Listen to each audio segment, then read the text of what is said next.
വൈകാരികതയിലൂന്നിയുള്ള പ്രചാരണമാണ് UDF-ന്റേതെന്ന് വയനാട്ടിലെ LDF സ്ഥാനാർത്ഥി സത്യൻ മൊകേരി 24-നോട്. രാഹുലും പ്രിയങ്കയും ഇളക്കിവിട്ടത് വൈകാരികത മാത്രമാണ്.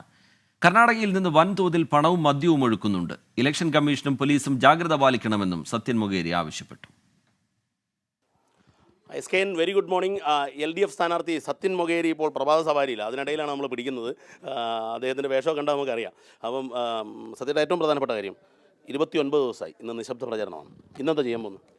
ഇന്ന് ഞാൻ മലപ്പുറം ജില്ലയിലേക്ക് പോകും. മലപ്പുറം ജില്ല എന്ന് പറഞ്ഞാൽ തിരുവമ്പാടി, കോഴിക്കോട് മലപ്പുറം ജില്ല. തിരുവമ്പാടി ഇപ്പോൾ ഇറങ്ങുകയാണ്. ഞാൻ ഒരു 8:30 മണിക്ക് ഇറങ്ങണമെന്ന് വിചാരിച്ചു. അപ്പോൾ ഞങ്ങൾ വന്ന് തിരുവമ്പാടി, പിന്നെ എറണാട്, വണ്ടൂർ, നിലമ്പൂർ ആ ഭാഗത്തേക്ക് പോകും. രാത്രി തിരിച്ചു വരും.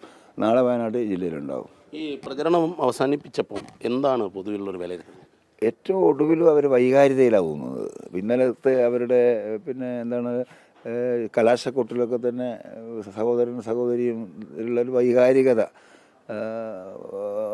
അലവർത്തുകയാണ്. കാരണം വെച്ചാൽ ആ കുടുംബത്തോട് വൈകാരികമായ ഒരു അടുപ്പം എന്താണ് പറയുക, സൈക്കോളജി. രാഷ്ട്രീയം പറയുന്നില്ല. ഇല്ല, രാഷ്ട്രീയം എന്താ പറഞ്ഞത്? രാഷ്ട്രീയം ഒന്നും പറയുന്നില്ലല്ലോ. കൊട്ടിക്കലാശ സമയത്താണ് ഏതാണ്ട് LDF ഒരു വലിയ ആരോപണം മുന്നോട്ട് വെച്ചത്.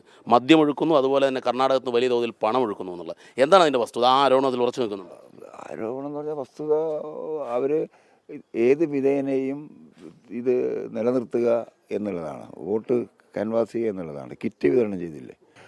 ഈ മദ്യം കർണാടകത്തിൽ നിന്ന് മദ്യലോബിയുടെ സഹായത്തോടു കൂടി മദ്യം ഒഴുക്കാനുള്ള ശ്രമങ്ങളാണ് നടക്കുന്നത്. ലക്ഷക്കണക്കിന് രൂപ ഒരു ബൂത്തിലും ചെലവഴിക്കുകയാണ്. എന്തൊക്കെയാണ് ചെലവഴിക്കുന്നത്? ബിരിയാണി വെച്ച് കുടുംബങ്ങൾക്ക് കൊടുക്കുക, എന്നിട്ട് അതിങ്ങനെ കൊടുത്തു പോവുകയാണ്. അധികാരികളും അത് ശ്രദ്ധിക്കേണ്ടതായിട്ടുണ്ട്. ജനങ്ങൾ തീർച്ചയായിട്ടും അതിലൊന്നും വീഴാൻ പോകുന്നില്ല. Thank you. SKN വളരെ കൃത്യമായി പറയുന്നത് തെരഞ്ഞെടുപ്പിൽ മദ്യമൊഴുക്കുന്നു, പണമൊഴുക്കുന്നു എന്നുള്ളതാണ്. ശരി, ദീപക് ധർമ്മടം വിവരങ്ങൾ പങ്കുവയ്ക്കുകയായിരുന്നു. വയനാട് നാളെ പോളിംഗ് ബൂത്തിലേക്ക് എത്താനിരിക്കെ സത്യൻ മൊകേരി LDF സ്ഥാനാർത്ഥി 24-നോട് പ്രതികരിക്കുകയായിരുന്നു.